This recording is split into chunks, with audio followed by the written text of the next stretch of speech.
The sirens began their low mechanical wail just after 9 p.m., slicing through the spring air with the same dull inevitability as thunder following lightning. In the small Oklahoma town of Red River Junction, population barely 2,100, the locals didn't panic when tornado warnings sounded. They had drills in school, they had basements, they had ritual. But on May 3, 1990, a night that would later become a permanent entry in county folklore, a young mother named Allison Reed disappeared between one siren cycle and the next, leaving behind a child asleep in his crib, a trailer locked from the inside, and a storm shelter door that wouldn't open without a groan of rust. Allison was 27, a waitress at Miller's Diner off Route 92. Divorced for almost a year, she rented a single-wide trailer at the southern edge of the Pine Creek Mobile Estates, a patchwork neighborhood of metal homes anchored by cinder blocks, laundry lines, and aluminum carports warped by decades of wind. She was known for her quiet kindness, for never missing a shift even when her son Jacob had the flu, and for making pies that always won something at the county fair but never quite the blue ribbon. On the evening she vanished, she'd worked a double shift, covering for a coworker who'd come down with strep. By 8:45 p.m., she clocked out, wrapped leftover cornbread in foil, and drove home in her weather-worn Ford Taurus as the sky turned the strange yellow-green color locals recognized as the breath before a funnel touched ground. Neighbors recalled seeing her pull into the narrow driveway, headlights cutting through sheets of rain. One, an elderly man named Frank Boyd, said she waved through the windshield, then sprinted from car to porch clutching her purse beneath her coat. Another, living 2 trailers down, swore he saw the shelter hatch open briefly near her back steps, the kind of reinforced storm cellar built in the 50s, more rust than steel now, its hinges frozen half-solid from neglect. No one could say for certain whether Allison went inside. What they did agree on was that within 10 minutes of her arrival, the tornado sirens wailed again, and then she was gone. The storm that hit Red River Junction that night was fierce but fleeting. A single funnel touched down north of town, chewing up an abandoned grain silo and tearing roofs from 3 barns before dissipating across open fields. By dawn, the damage reports read like a sigh of relief. But when Allison failed to show for her morning shift and her mother, Doris Reed, couldn't reach her by phone, the small calm of survival cracked open. At 10:15 a.m., Doris drove out to Pine Creek Estates and found her daughter's Taurus parked neatly under the carport, driver's door locked, keys still hanging from a crocheted lanyard visible through the window. Inside the trailer, the kitchen light was still on. A pot of coffee had burned itself to sludge. Jacob, barely 2, was still sleeping in his crib, miraculously unharmed. Sheriff's Deputy Mark Leland was the first on scene. A 13-year veteran of the Red River County Sheriff's Department, he was the kind of man small towns built entire myths around. Square jaw, calm voice, known to quote scripture while filling out paperwork. He'd helped deliver 2 babies during tornado seasons past, and once pulled a man from a flooded culvert with his bare hands. Leland arrived at 10:43 a.m., greeted Doris with a firm hand on the shoulder, and promised they'd find her daughter. His patrol cruiser blocked the narrow gravel lane as he surveyed the small trailer and the scoured yard, boots crunching through the thin crust of red mud that Oklahoma rain left behind. The details of the scene would later puzzle every investigator who studied it. The front and back doors of the trailer were both locked from the inside, the windows latched. The only set of footprints outside belonged to Allison, size 7 sneakers, leading from the driver's side of the car to the front steps, and faint impressions trailing toward the shelter hatch behind the trailer. The heavy metal door was closed but not latched. When Deputy Leland pulled it open, the hinge screamed like something alive. Inside, the narrow concrete pit was dry except for a puddle in one corner.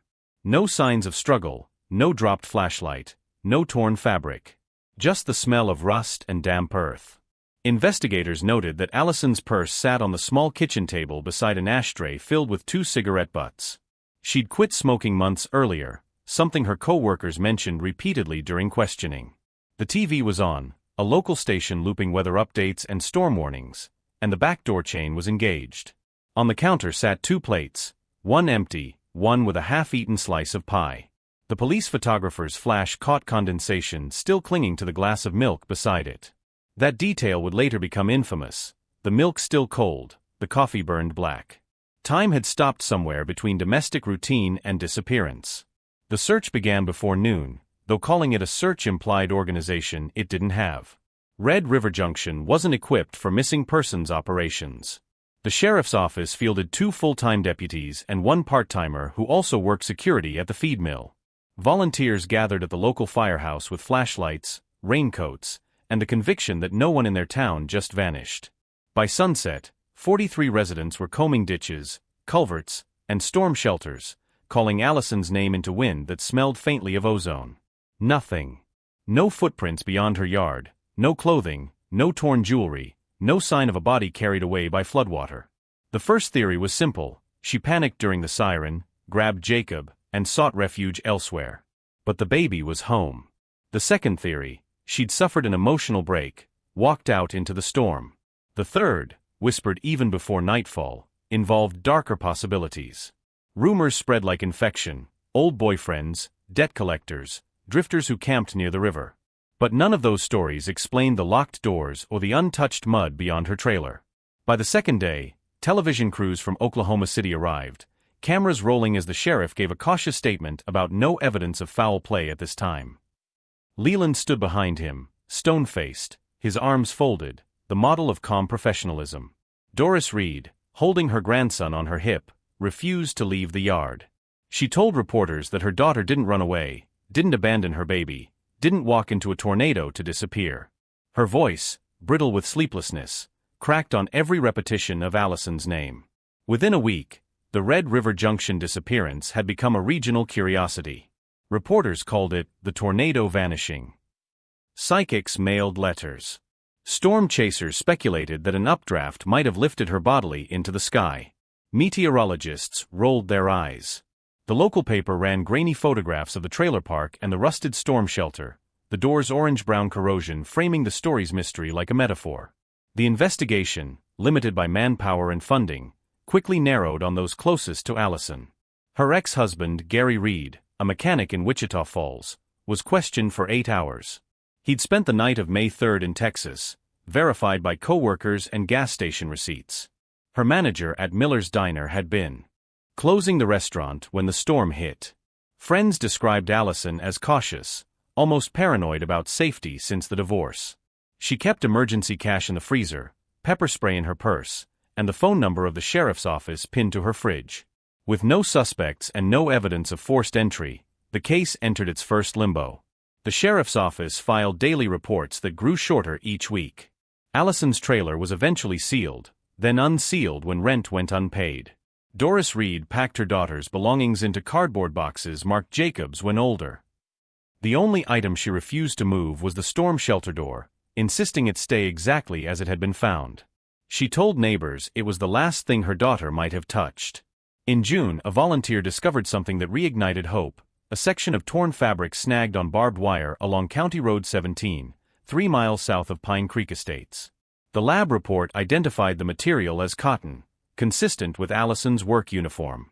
But it bore no blood, no sweat, no DNA that could tie it definitively to her. The find became another artifact of uncertainty, a relic for conspiracy theorists to chew on. Years passed. Tornado seasons came and went. The trailer was sold twice, the rust on the shelter door deepened, and Jacob Reed grew up believing his mother had been taken by the storm. By 1997, the case file measured less than 2 inches thick. The town's attention drifted to other tragedies, other headlines. Then, in 2019, nearly 30 years after that stormy night, the Oklahoma State Bureau of Investigation reopened the Reed case as part of a statewide cold case DNA initiative. Evidence long considered too degraded was retested using new microsample extraction methods. Among the items resubmitted was a small flake of rust collected from the inside hinge of Allison's storm shelter door. When the report came back from the lab, it included an anomaly: trace hemoglobin consistent with human blood, and embedded within it, partial male DNA. The genetic markers matched a known sample already in Cody's, belonging to a retired law enforcement officer from Red River County, Mark Leland. The revelation sent shockwaves through every newsroom from Tulsa to Dallas. The deputy who'd led the original investigation, who'd comforted Doris Reed, who'd been first on scene and last to leave, was now the prime suspect in the disappearance of the woman he'd promised to find. But what the lab report couldn't explain, and what the 2020 reinvestigation would uncover in excruciating detail, was how that DNA ended up sealed under rust, and what Deputy Leland had been hiding all along about that night the tornado siren screamed over Red River Junction. By the time state investigators arrived in Red River Junction in early March 2020, the story had already rewritten itself into myth. In the diner where Allison Reed once poured coffee, Customers spoke of divine justice, of ghosts steering science toward truth. The local paper called it the storm that never stopped. But to the Oklahoma Bureau of Investigation's cold case team, it was an evidence puzzle frozen for 30 years in mud, grief, and rumor. The case files they inherited were a time capsule of outdated methods: Polaroid photos of footprints that had long since eroded, fingerprint cards smudged by humidity, handwritten witness notes missing half their dates. Only the rust fragment mattered now, a microscopic time bomb of iron and blood that had finally detonated in the DNA age. Agent Naomi Fletcher, lead investigator, was 41 years old and had spent most of her career chasing ghosts left behind by men who'd once worn badges. She'd reopened 7 cold cases involving rural officers whose authority had insulated them from suspicion. When she read the Reed file, the simplicity of the original timeline drew her like gravity. A mother vanishes during a tornado warning. The responding deputy controls the scene, files every report, and no one checks his alibi because the world is chaos and he's wearing the uniform. The more Fletcher read, the more she saw a map of control: Leland's handwriting on every form, his initials on every chain of custody tag, his voice in every interview transcript. She pinned photocopies to the corkboard in her office until the walls looked like a shrine to bureaucratic obsession. Mark Leland had retired in 2008, citing back injuries and stress. He'd moved 30 miles east to a small property outside Durant, living on his pension and a collection of antique cars he restored in his barn. To his neighbors he was polite, reserved, always up before dawn polishing chrome. When Fletcher arrived with her team, he greeted them on the porch, hands clasped like a man preparing for prayer. He didn't ask why they were there, he already knew. The warrant for a DNA confirmation swab was clinical and brief. Leland complied without hesitation, rolling his sleeves as though to prove he had nothing to hide. But Fletcher noticed the small tremor in his left hand, the kind that comes not from fear but from memory returning like an echo. The lab confirmed the match within 48 hours. 13 genetic markers identical to the residue found on the storm shelter hinge. The probability of coincidence: 1 in 70 trillion. When the report landed on Fletcher's desk, she closed her office door and read it twice, the numbers glowing in fluorescent light like scripture. But DNA was a key without a door unless context could explain how it fit. Leland had been first on scene, and any trace of his presence could be attributed to legitimate contact. He'd opened the shelter, walked through the trailer, even carried the child to his grandmother's car. 30 years later, forensic truth still needed human logic to become justice. Fletcher requested every archived interview tape from 1990. The sheriff's department stored them on degraded cassettes in a cardboard box labeled closed. For days she listened through static and hiss, transcribing voices of the past. Doris Reed weeping softly as she described the kitchen light still burning, Frank Boyd insisting he'd seen Allison wave, Leland's steady baritone leading each questioning session like a preacher guiding confession. He asked every witness about Allison's habits, her ex-husband, her mental health. But he never once asked about himself, where he was when the storm hit, what time he arrived, who else saw him there. Fletcher circled timestamps in red ink, tracing the pattern of a man writing his own alibi between the lines. A deeper audit of departmental records revealed something darker. Leland's incident log from that night had been rewritten. The original page, dated May 3, 1990, was missing from the bound ledger, replaced with a retyped version inserted 2 days later. The typewriter font didn't match other entries from the same period, and the timestamps were rounded to the nearest 5 minutes, an anomaly in Leland's otherwise meticulous handwriting. A forensic document analyst later confirmed what Fletcher suspected: the report had been fabricated after the fact. Its purpose was simple: to fix Leland's arrival time at the Reed residence before anyone could prove otherwise. The next clue came from an unlikely place: insurance records. During the 1990 investigation, no one had bothered to verify the policy on Allison's trailer. Fletcher discovered through state archives that a life insurance policy worth $50,000 had been taken out in Allison's name 6 months before her disappearance, naming her neighbor and trusted friend, Deputy Mark Leland, as contingent beneficiary. The application bore Allison's forged signature, notarized by a county clerk who'd since passed away. The policy never paid out, declared void due to missing proof of death, but its existence connected motive to opportunity like a bridge spanning decades. When Fletcher confronted Leland with the document during a voluntary interview on March 10, 2020, he studied it for a long time without speaking. Then he smiled, a tired, almost admiring smile. "That's a good one," he said. "You think a man like me would risk everything over 50 grand?" Fletcher didn't answer. She let silence expand until he filled it. "I looked after that girl," he continued. "She called me when the ex came around drunk. She trusted me." His voice cracked not with grief but with ownership. "She was scared that night. I told her to get to the shelter. She didn't listen." "What happened in the shelter, Mark?" Fletcher asked. He looked at the window instead of her. "You people always come when it's too late to matter." 2 weeks later, the search warrant for Leland's property uncovered the final confirmation. Beneath the barn's concrete floor, cadaver dogs alerted twice. Ground-penetrating radar showed irregular voids roughly the size of human remains. Excavation revealed a rusted steel door, identical in make to the shelter hatches common in Pine Creek estates. Bolted to it was a strip of metal matching the hinge pattern from Allison's yard. When the panel was lifted, investigators found bone fragments, partial fabric consistent with waitress uniforms from the late 1980s, and a single shoe, the same model Allison Reed had worn. DNA from the femur confirmed the identity within days. The arrest of Mark Leland on April 2, 2020, unfolded quietly, almost politely. Fletcher insisted there be no spectacle. He was led from his porch in handcuffs as dawn light spilled across the fields. Reporters arrived too late to film the moment. The county jail logged him under protective custody. The irony of a man once known for protecting others was not lost on anyone. During questioning, Leland maintained fragments of denial intertwined with reluctant confession. He claimed Allison had come to him that night for help, that she feared the storm and wanted shelter. According to his account, they argued when he suggested she spend the night at his house instead of the trailer. He insisted he only meant to calm her down. The autopsy results, limited by decades of decay, could not confirm cause of death, only blunt force trauma to the skull. The blow pattern matched a flashlight recovered from Leland's barn, engraved with his initials. Fletcher's report ran 186 pages. It reconstructed the night minute by minute, Allison arriving home, sirens blaring, Leland pulling into the park under the guise of checking on residents, the brief confrontation that turned fatal. The rust marks on the shelter door were the residue of her blood, oxidized and sealed by 30 years of weather.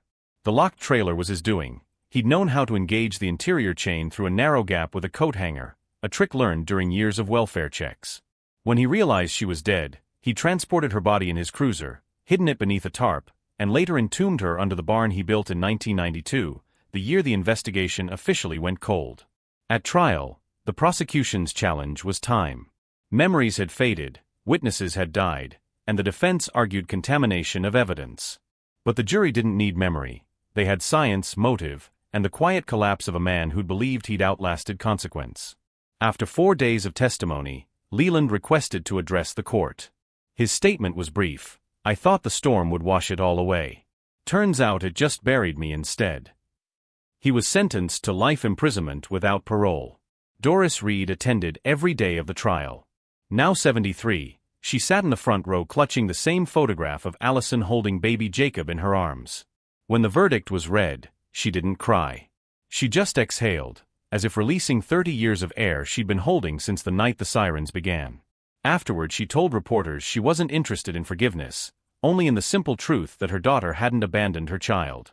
"The wind took a lot that night," she said, "but not her love." The town of Red River Junction reacted the way small towns always do, with shock, denial, and selective amnesia. The diner replaced the booth where Allison once worked, the trailer park paved its gravel lanes, and the shelter door, removed as evidence, was eventually returned to Doris.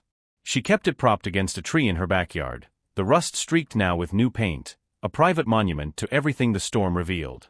Jacob Reed, now in his 30s, declined all interviews. He told a friend once that he didn't remember his mother's voice, only the sound of sirens when he dreamed. For Agent Naomi Fletcher, the Reed case became a study in endurance. Every file she touched afterward carried a trace of red dust and iron. She often revisited the final photograph taken of the recovered door, its hinge gleaming under forensic light, the line where rust met blood almost indistinguishable. She used it during lectures to cadets, explaining how evil in small communities doesn't hide in shadows but in trust. "Every monster," she would say, "learns the language of safety before it speaks the language of fear." In Red River Junction, The wind still came every spring. Sirens still rose and fell over fields that never forgot. But for the first time in 30 years, when people heard that sound, they thought not of weather, but of a mother who'd walked into a storm and a lawman who thought he could silence the wind. When the storm finally broke over Red River Junction on May 3, 2021, the 31st anniversary of Allison Reed's disappearance, it did not come with tornadoes or lightning. It came with rain, a slow cleansing drizzle that soaked through the soil above the field where investigators had exhumed her bones. The townspeople called it the quiet storm, as though the weather itself had chosen restraint after decades of spectacle. For the first time since 1990, there were no whispers about curses or divine retribution, no talk of ghosts pacing through the trailer park. There was only the subdued rhythm of rainfall and the sound of a community trying to remember how to breathe in peace. Allison's reburial took place on the same hill where the town's earliest settlers lay, under a white oak that had survived more storms than any of the people who gathered there. The casket was simple, light pine, brushed steel handles, nothing ornate. The funeral home donated it when Doris Reed confessed she could not afford a service. Half the congregation consisted of reporters, true crime podcasters, and students from Oklahoma State studying forensic justice. The rest were townsfolk who hadn't known Allison personally, but felt obligated to stand for what her death had done to them. They sang a halting version of Amazing Grace while the wind stirred the grass, and for a moment the scene looked like an old newsreel, umbrellas glistening, faces hidden, time folding over itself. Jacob stood beside the grave with his hands in the pockets of his black jacket. He was 33, a mechanic like his father, divorced like his mother, living 2 towns over. His silence throughout the trial had earned him a reputation for stoicism, but standing there, watching the casket sink into damp clay, he looked more like someone who had outlived language. Doris placed a rusted hinge on top of the casket before the dirt fell, a fragment from the shelter door that had started it all. The county clerk had offered to archive it for history. She refused. "It belongs to her," she said. "The storm took it, the storm can give it back." Agent Naomi Fletcher attended the ceremony without her badge, blending into the crowd. She had driven 6 hours to be there, though she told no one. Watching the family, she realized that closure was an illusion investigators liked to tell themselves existed. Cases ended on paper, not in lives. She'd seen it too many times, justice arriving decades late, not to heal but to document. Still, when the pastor finished and the crowd dispersed, she walked to Doris and handed her a small envelope. Inside was a photograph, printed from a digital scan of evidence, the door hinge under lab light, the thin streak of oxidized red that matched Leland's DNA. "That's what proved it," she said softly. Doris looked at the image for a long time, then folded it once and slipped it into her coat. "I knew it wasn't the wind," she whispered. The following months turned the Reed case into national obsession. Documentaries flooded streaming services. Podcasts reconstructed every minute of the 1990 timeline. The story had all the elements producers craved: rural isolation, corrupt authority, a mother's persistence, a forensic breakthrough born from rust and rain. Fletcher, reluctant at first, eventually agreed to a limited interview for a PBS special about cold case methodology. She refused to dramatize the investigation. "It wasn't genius," she told the interviewer. "It was patience. The kind most people mistake for faith." Her words became the series tagline, printed over slow-motion footage of tornado clouds rolling across red dirt plains. Meanwhile, Red River Junction faced its own reckoning. The sheriff's department conducted an internal review that revealed 2 additional cases from the late 80s mishandled under Leland's supervision, reports of domestic abuse dismissed, missing person files left incomplete. None rose to criminal charges, but each exposed a pattern of negligence shielded by small-town loyalty. The newly elected sheriff, a woman named Carla Medina, instituted mandatory external audits for all investigations involving minors or women. Locals grumbled about outside interference, but after what the storm had taken, even the skeptics understood that insulation bred blindness. Fletcher continued to visit the county periodically, drawn less by duty than by curiosity about what justice looked like after the headlines faded. In 2022 she stopped by Miller's Diner, now repainted turquoise and rebranded as the Junction Café. The waitress who refilled her coffee recognized her immediately. "You're the lady from the case," she said. Fletcher nodded, expecting another round of gratitude or conspiracy theories, but the waitress surprised her. "You know, people talk about what he did, but they forget she lived here first. Allison. She worked right over there." She pointed to the corner booth near the window. Every morning she'd wipe it twice, once for crumbs, once for dust. Said she didn't like the feeling of old air on her skin. Fletcher glanced at the booth. 2 teenagers were eating pancakes there, laughing. Life replacing memory, one seat at a time. The past, however, refused to stay buried. In December 2022, an anonymous letter arrived at Fletcher's office in Oklahoma City. The handwriting was shaky, the envelope postmarked from Texas. Inside was a single sentence: he wasn't alone that night. The letter contained no return address, no additional context. Initial handwriting analysis suggested it was written by an older male. Forensics found nothing useful, no fingerprints, no DNA beyond common handling residue. Still, the phrasing ignited old suspicions. Had someone helped Leland? Could another deputy have known?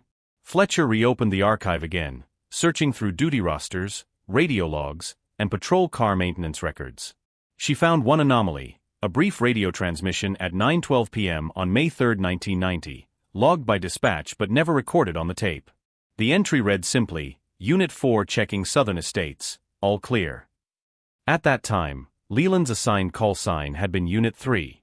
Unit 4 belonged to a deputy named Clay Harper, who resigned 2 weeks after Allison's disappearance citing family issues and moved to Kansas.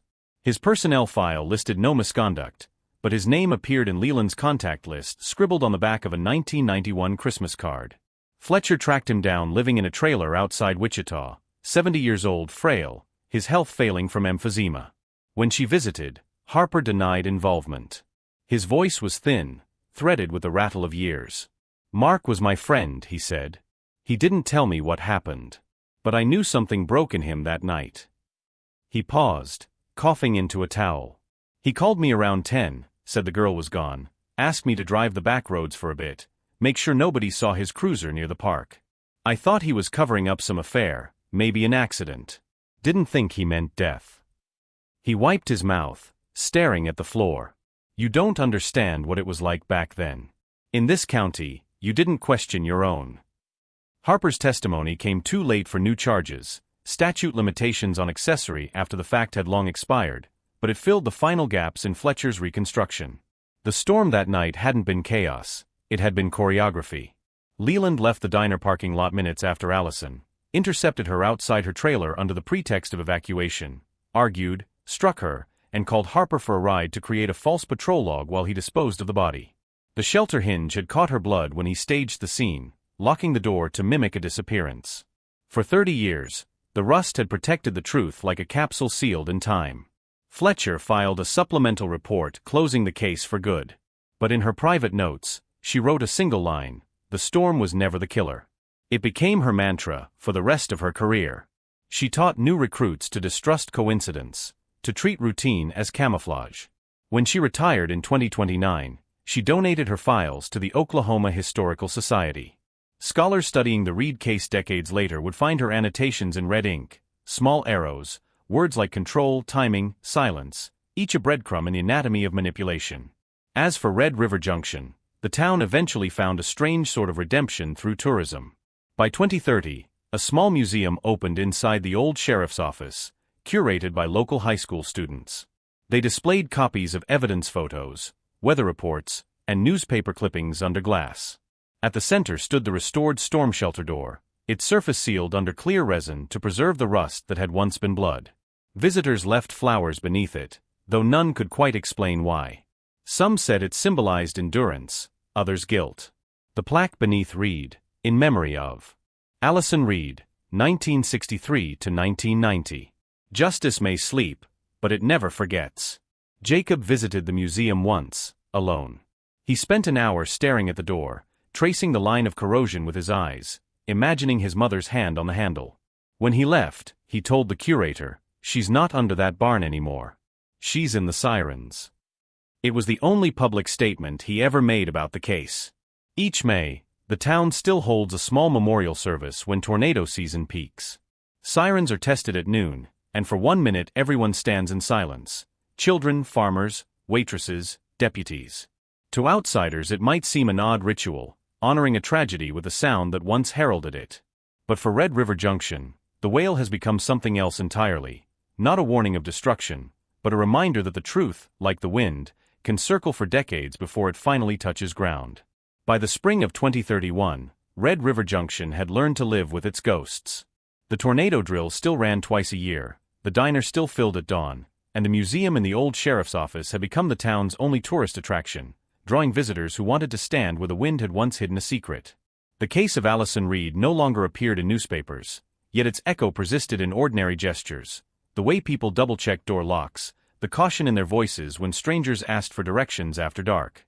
What had happened in 1990 was not just a crime, it was a slow infection of trust, and though justice had come, it left scar tissue on the conscience of an entire county. Agent Naomi Fletcher had retired the previous year. Her hair was white now, her joints stiff from decades of fieldwork, but her mind remained razor-sharp. She'd moved to Stillwater, renting a small apartment above a bookstore where she taught evening classes in investigative ethics.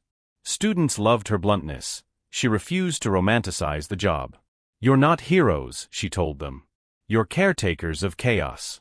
Sometimes you clean it up, sometimes it eats you." When she spoke of the Reed case, she did so without theatrics, using it as an anatomy lesson on missed details, the untested hinge, the falsified report, the town's blind faith in a man's badge. The younger recruits often asked how she managed to endure the emotional weight. Fletcher would pause, smile faintly, and answer, "Because I never confuse closure with peace." In early May, she received a letter with no return address, postmarked from Red River County. Inside was a single Polaroid photograph of the Pine Creek Estates trailer park, taken from the same angle as a news photo from 1990. But the trailer in the frame wasn't Allison's. It had been replaced by a newer model. On the back of the photo, someone had written in block letters, "Something else is buried here." No name, no explanation. Fletcher's first instinct was skepticism. Hoaxes had followed her for years.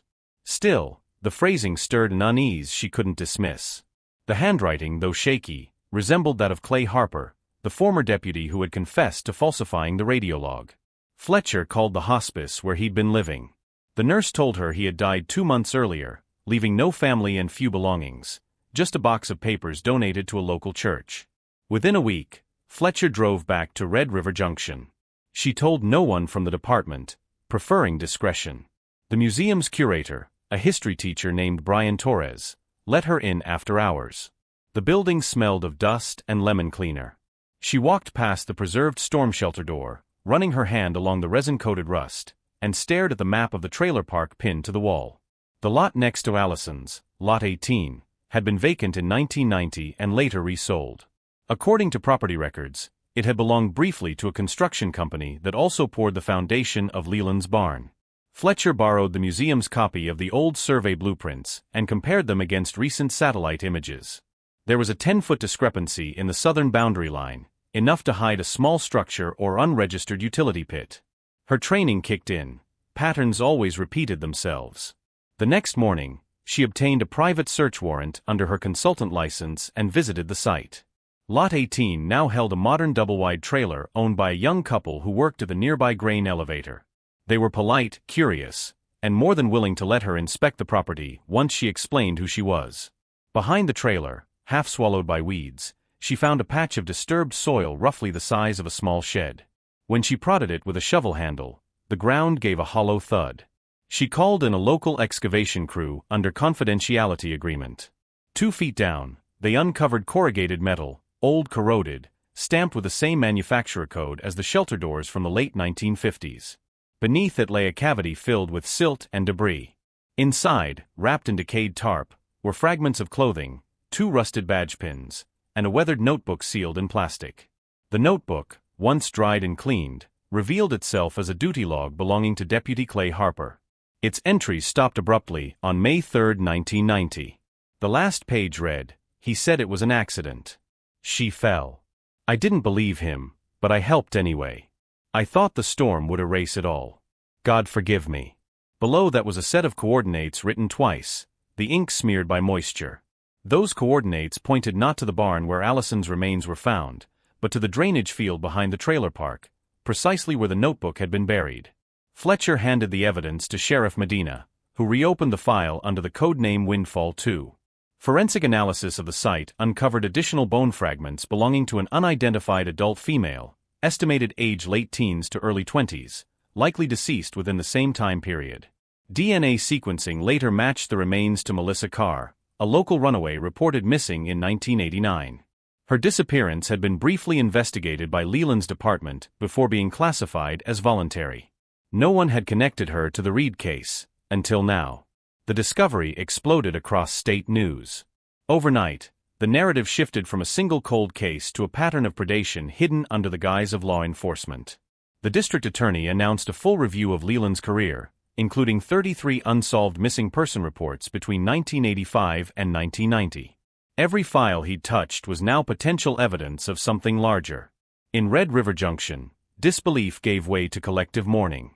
The man once immortalized in a framed photograph at the sheriff's office was recast as a serial predator who used tornado warnings and late-night welfare checks to mask his crimes.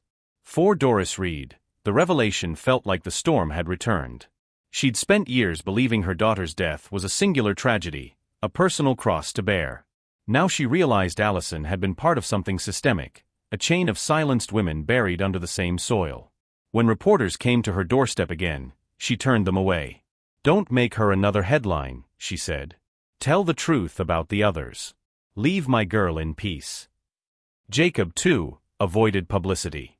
Yet when the state held a memorial for all identified victims of Leland's tenure, he stood at the podium, voice trembling but clear. "For 30 years we thought the wind took one woman," he said.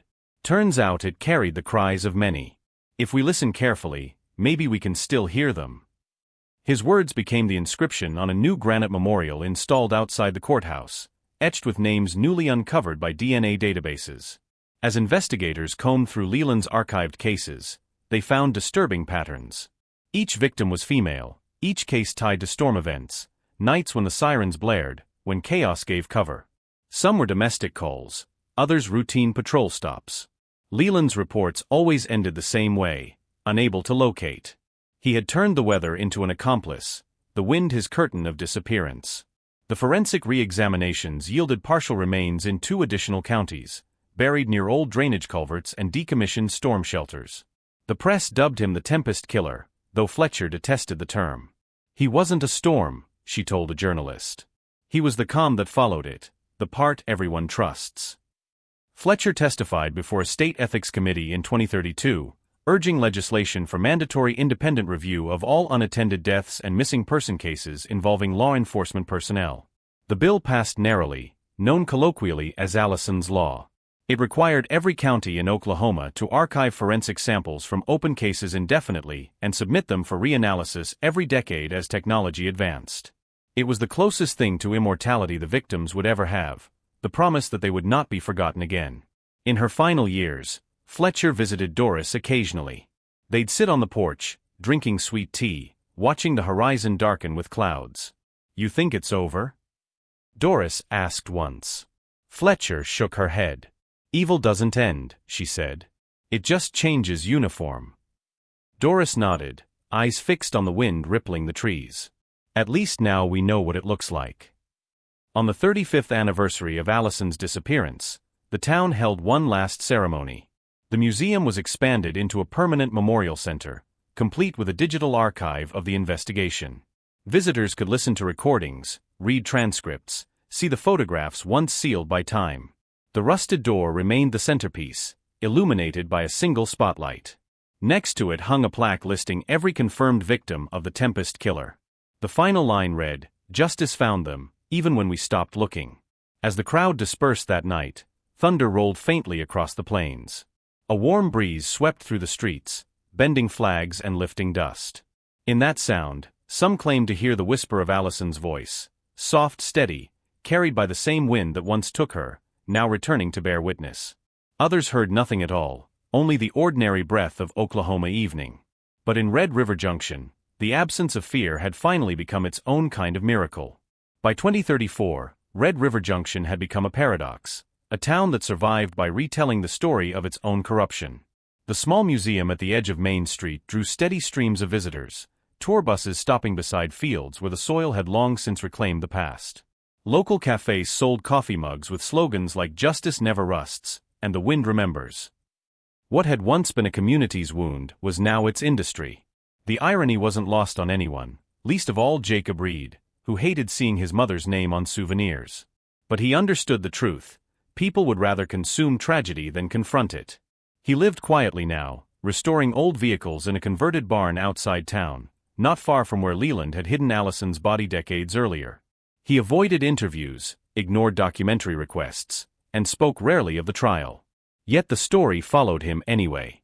Strangers left letters on his workshop door, apologies from other families of the missing, confessions from those who had once believed Leland incapable of harm. Sometimes he read them, mostly he burned them in a metal barrel behind the shop, watching the ink curl into smoke. Forgiveness, he'd learned, wasn't about granting mercy. It was about deciding what no longer deserved space in memory. Sheriff Carla Medina remained in office, overseeing a new generation of deputies trained under Allison's law. The sheriff's department looked different now, transparent, diverse, accountable. Yet the legacy of silence lingered in its hallways like the echo of an old siren test. Every spring, recruits were taken to the museum's memorial wing for a mandatory seminar. They stood before the storm shelter door while an instructor read aloud from the 1990 incident report, forcing them to confront the banality of the language. No signs of struggle. No evidence of forced entry. No indication of foul play. The words had been bureaucratic armor, proof of how evil hides behind procedure. Medina wanted her officers to recognize that tone in themselves before it ever took root. Agent Naomi Fletcher, now 72, had been invited back to give guest lectures. She'd long since stopped carrying a badge, but she remained a symbol of incorruptible persistence. When she spoke, the room fell silent. Her voice was rougher with age, but her cadence had not changed. Justice, she said, isn't a verdict. It's the refusal to stop asking questions. She told the recruits that her greatest mistake wasn't missing the rust on the hinge. It was trusting the mythology of small towns, the belief that kindness and morality were the same thing. Monsters, she said, don't look like strangers here. They look like church ushers and baseball coaches. They'll help you change a tire, then file your missing person report. After each seminar, Fletcher would drive out to Pine Creek Estates. The trailer park had been renamed Whispering Oaks, though the old residents still called it by its original name. The lots were neatly paved now, satellite dishes perched on rooftops, children riding bikes where search parties once trudged through mud. She parked near the field where the second burial site had been uncovered, now fenced off and marked with a bronze plaque listing Melissa Carr's name beneath Allison's. She would stand there for a while, notebook in hand, as though waiting for the ground to speak again. It was during one such visit that she noticed a man sitting on the curb, sketching the scene with charcoal on a torn grocery bag. He was lean mid-40s, with weathered hands and a face that looked familiar in a way that unsettled her. When he looked up, recognition flashed between them. It was Eli Harper, the estranged son of former Deputy Clay Harper. She had read his name years ago in an obituary notice, listed as residing out of state. He smiled faintly. "I thought you might come," he said. Eli explained that after his father's death, he'd inherited a small storage locker in Kansas containing personal items, old photographs, service commendations, and one cassette tape labeled Night of the Storm. Fletcher's pulse quickened. Harper said he hadn't listened to it fully. The tape's sound quality was poor, full of static, but he'd caught enough to know it wasn't routine radio chatter. "You can have it," he told her. "I don't want any more ghosts." Back in her car, Fletcher played the tape through a portable recorder. The first minute was nothing but wind noise and faint sirens. Then came two male voices. Distorted but intelligible. One was unmistakably Leland's, calm-clipped, issuing orders. The other, she realized with growing dread, was not Harper's. The second voice was higher, younger, unfamiliar, and it referred to Leland as Cap. The recording lasted less than 5 minutes. There were phrases like "she saw me," and "you said she'd be asleep," followed by the sound of metal striking concrete. The tape ended with Leland muttering, "Storm will cover it." Fletcher froze, fingers trembling over the pause button. There had always been rumors that Leland had help beyond Harper, perhaps from a younger deputy who joined the force briefly and then vanished from records. She retrieved archived personnel rosters, cross-referencing voices with old audio from training sessions. After hours of comparison, she found a likely match: Deputy Owen Mallory, age 21 in 1990, dismissed after only 6 months for insubordination, and later convicted of unrelated theft charges in Texas. His employment file contained no follow-up investigation after dismissal, another gap buried under paperwork. Medina's department, acting on Fletcher's analysis, tracked Mallory to a halfway house outside Lubbock. He was in his 60s now, frail and nearly blind, but when questioned, he broke down almost immediately. "I was just a kid," he said. "He told me she'd run off, told me to help move her car. I didn't know she was dead till the next morning." His statement, though legally unusable after so many years, completed the final missing piece of the puzzle. It confirmed that Allison had not simply been killed in a moment of rage. It had been a plan, a rehearsed pattern, one that required complicity and silence. The confession stirred another wave of media attention. The term Tempest Network appeared in headlines, though Medina publicly rejected sensationalism. "This isn't mythology," she told reporters. "It's accountability delayed." She announced plans for a statewide task force to review all law enforcement-related cold cases from the 20th century. Funding was limited, but the gesture mattered. For families who had waited decades, even acknowledgement was a kind of resurrection. Fletcher declined interviews this time. Instead, she spent her days writing a book, not a memoir, but a chronicle of procedural failures. She titled it Rust and Silence: Anatomy of a Small-Town Crime. Each chapter dissected a different layer of the Reed investigation: the storm, the cover-up, the cultural trust that blinded everyone. The book's preface began with a single line: "Every storm begins with still air." When it was published in 2035, it became required reading in criminal justice programs across the Midwest. Critics called it bleak, meticulous, unforgiving. Fletcher didn't mind. She hadn't written it for comfort, she'd written it for record.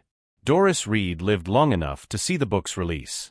She passed away that winter at 86 in her sleep, holding the photograph of Allison that had once hung on the trailer's wall.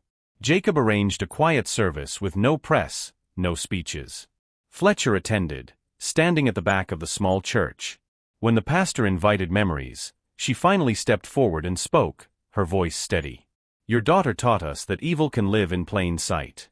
But she also taught us that truth waits longer than fear." The congregation sat in silence, the words sinking like rain into dry earth. In the months after the funeral, Fletcher's health declined. She spent her final spring in Stillwater, surrounded by case files and weather maps, her mind circling the same question that had followed her for decades. How many others had vanished under sirens? How many hinges still held secrets? On her last visit to Red River Junction, she walked once more to the field where the memorial stood. The air smelled of rain, the sky low and gray. She touched the plaque bearing Allison's name, then looked up at the horizon. The wind was picking up, warm and restless, the kind that carried memory through miles of open plains. That night, the town experienced a rare calm: no sirens, no thunder, only the faint hum of insects and power lines. Locals later said they saw a single streak of lightning split the clouds around midnight, striking somewhere near the old trailer park. The next morning, the caretaker found that the bronze memorial plaque had tarnished overnight, leaving a rust-colored streak across the letters.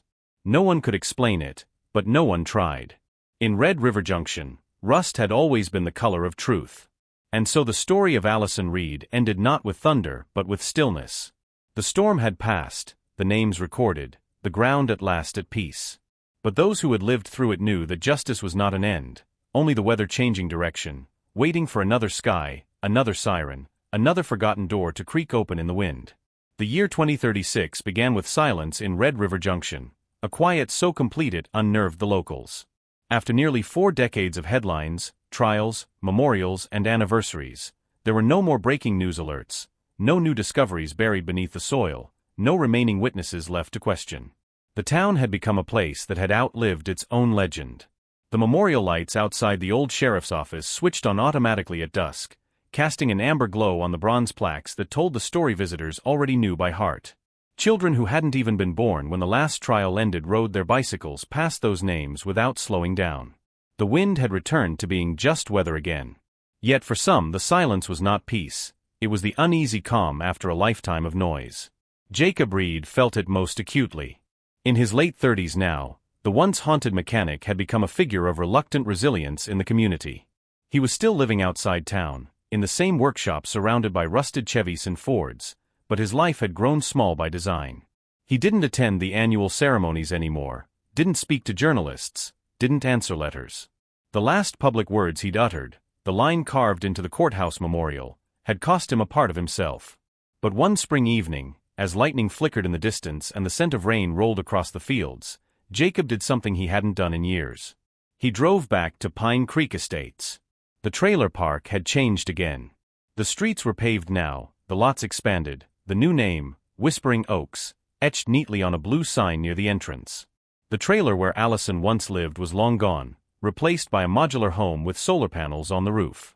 A young couple sat on the porch, unaware of what the ground beneath them once held. Jacob parked across the road, watching through the windshield as twilight deepened. He wasn't there to haunt the past, only to see if it still breathed.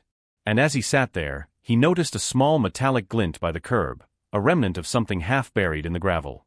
He stepped out, crouched down, and brushed it free. It was a fragment of the original shelter hinge, jagged, orange with corrosion, the size of a coin. He turned it over in his palm, its edges biting into his skin, then slipped it into his pocket and drove away. He didn't tell anyone about it, not even Sheriff Medina, who still checked in on him every few months. The fragment sat on his workbench for weeks, until one night he welded it into the frame of an old 1957 Ford pickup he was restoring. "Let the storm ride with me," he muttered, sealing it beneath a fresh coat of primer. The act was part ritual, part rebellion, an offering to the silence that followed his mother's name wherever he went. Meanwhile, Medina had her own ghosts to manage. The Tempest Network Task Force had concluded its operations after identifying 4 more probable victims linked to Leland's pattern. Though the evidence was largely circumstantial, missing women with similar profiles and last sightings during storm events, the closure brought finality to dozens of families. Yet, for every confirmed name, there were others who remained unaccounted for. The state archives listed nearly 180 missing persons from rural Oklahoma between 1980 and 1995, and no one could say with certainty how many were truly lost to weather, circumstance, or human cruelty. Medina often wondered whether justice was a finite resource, something that could be spent or exhausted. "We found the bodies," she said once to her deputy, "but I'm not sure we ever found the truth."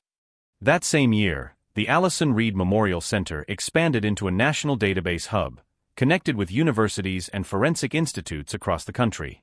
Inside its climate-controlled vaults rested the physical remnants of the investigation: photographs, evidence bags, the preserved storm shelter door itself.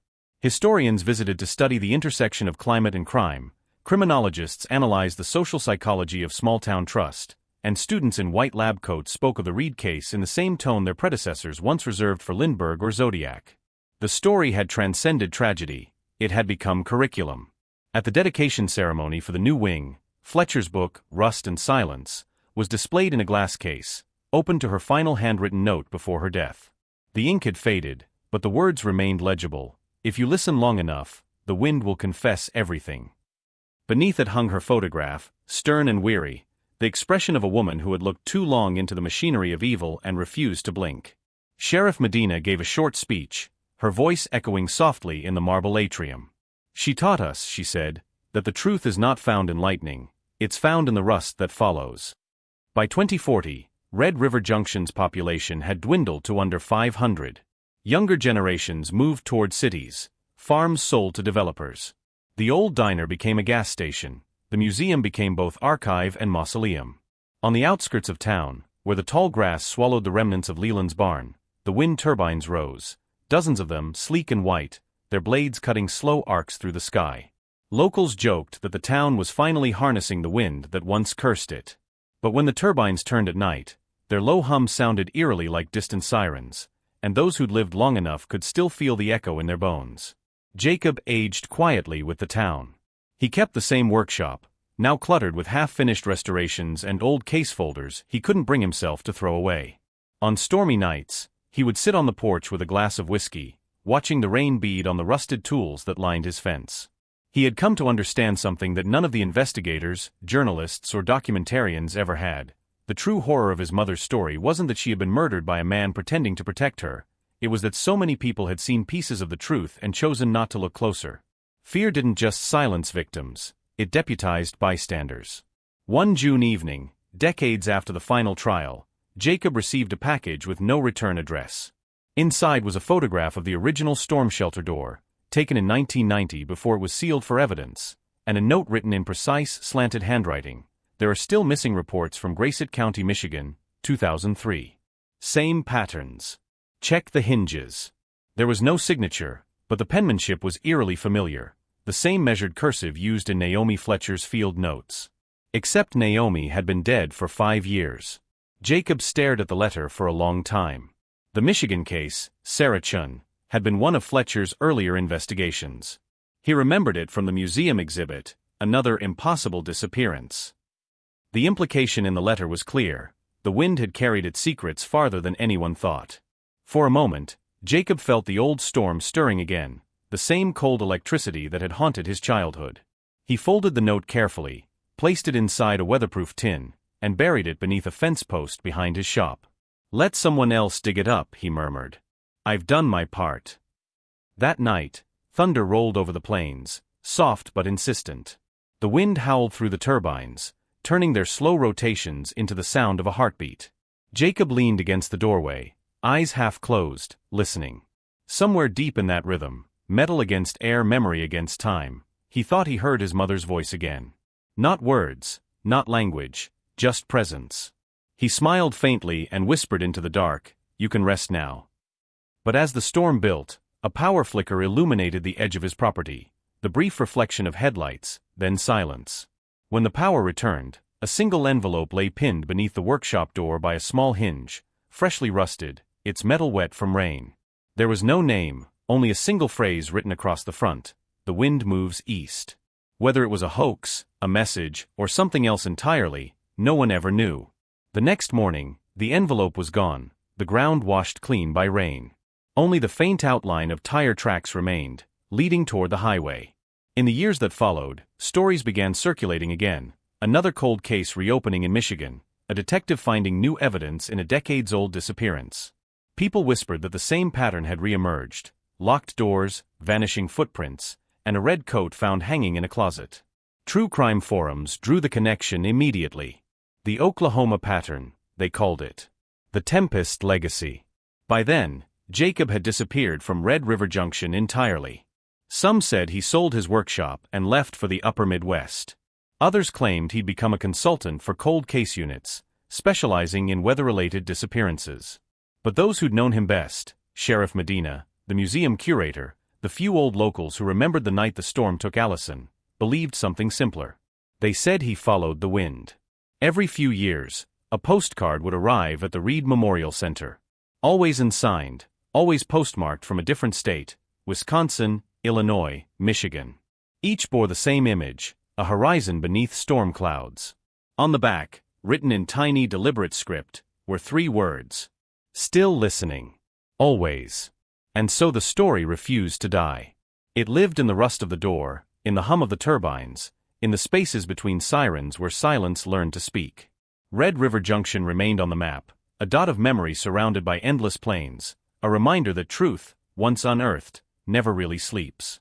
It only waits, for wind, for rain, for someone patient enough to hear what the storms have been trying to say all along.